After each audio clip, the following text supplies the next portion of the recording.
Hello guys, तो आज हम सुनते हैं दो बहनों की कहानी भक्ति और कपट की। आइए शुरू करते हैं। एक छोटा सा सुंदर गांव था जहाँ दो बहन रहती थीं, सुमन और राधा। बचपन में दोनों के बीच इतना प्यार था कि लोग उनकी मिसाल देते थे। दोनों एक ही थाली में खाती और एक पल भी एक दूसरे के बिना नहीं रहती थी। समय बदला और दोनों बहनें सियानी हुई। संयोग ऐसा बैठा कि दोनों की शादी एक ही शहर में एक ही बड़े और संपन्न परिवार में दो सगे भाइयों से हो गई। सुमन बड़ी थी इसलिए वे जेठानी बनी और राधा छोटी थी तो वे देवरानी बनी। बचपन का प्यार अब एक ही घर में आ गया था, लेकिन उम्र के साथ दोनों के स्वभाव में जमीन आसमान का अंतर आ चुका था। बड़ी बहन सुमन बेहद आलसी, घमंडी, आराम पसंद करती थी। उसे पूजा पाठ से कोई सरोकार नहीं था। वह देर सुबह तक सोती और दिन भर बस हुक्म चलाती रहती। दूसरी ओर छोटी बहन राधा का दिल पवित्र था। वह उड़ीसा के नाथ जगत के स्वामी भगवान जगन्नाथ की परम भक्ति थी। राधा का दिन ब्रह्म मुहूर्त में शुरू होता था। उसके दैनिक नियम कुछ ऐसे थे: सास ससुर की सेवा करना, पूरे परिवार के लिए भोजन बनाना और घर को मंदिर जैसा साफ करना। घर में मौजूद गाय को वे साक्षात कामधेनु मानकर उनकी सेवा करती, उसे सहलाती, पहली रोटी हमेशा उसे ही खिलाती। राधा हर 81 का कठोर व्रत रखती। उस दिन वह अन्न का एक दाना भी मुंह में नहीं डालती और पूरा दिन जगन्नाथ जी के भजनों में लीन रहती। राधा के स्वभाव और मधुर स्वभाव के कारण पूरी ससुराल में, खासकर सास ससुर की नज़रों में राधा की इज्जत बहुत बढ़ गई थी। वह यही बात सुमन को खटकने लगी। बचपन का प्यार अब ईर्ष्या और जलन में बदल चुका था। सुमन सोचने लगी, अगर राधा इसी तरह सबकी लाडली बनी रही तो इस घर पर मेरा राज कभी नहीं होगा। सुमन ने राधा को घर से निकालने और उसे बदनाम करने की साजिशें रचना शुरू कर दिया।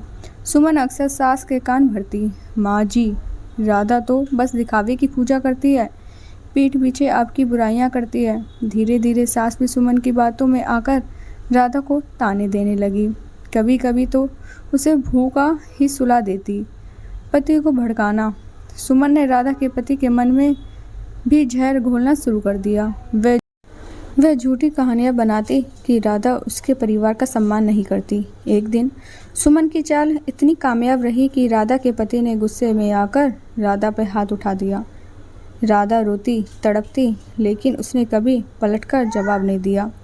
जब भी उस पर दुखों का पहाड़ टूटता, वह अपने आंसुओं को छुपाकर मंदिर में जगन्नाथ जी की मूर्ति के सामने बैठ जाती और कहती, हे जगन्नाथ, हे नाथों के नाथ, मेरा इस संसार में आपके अलावा कोई नहीं है। मेरी लाज अब आपके हाथों में है। भगवान, आपने भक्तों के आंसू कभी गिने नहीं देते।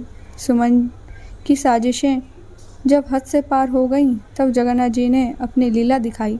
एक बार 81 का दिन था। राधा का निर्जला व्रत था। वह मंदिर में कीर्तन कर रही थी। सुमन ने राधा को हमेशा के लिए घर से निकालने की एक खौफनाक योजना बनाई।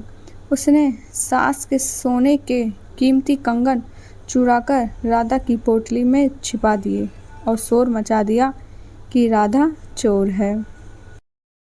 सास और राधा का पति गुस्से में लाल पीला हो गए। पति ने गुस्से में आकर राधा को मारने के लिए हाथ उठाया और सास चिल्लाई, इस चोरनी को अभी इस वक्त धक्के मारकर घर से बाहर निकालो। राधा रोती हुई भगवान जगन्नाथ की मूर्ति के सामने गिर गई। प्रभु, आज मेरी पवित्रता और भक्ति की परीक्षा है, मुझे बचा लो। उसी क्षण एक चमत्कार हुआ। अचानक घर के मुख्य द्वार पर एक सांवला सा बड़ी बड़ी गोल आंखों वाला अत्यंत तेजस्वी बालक आया।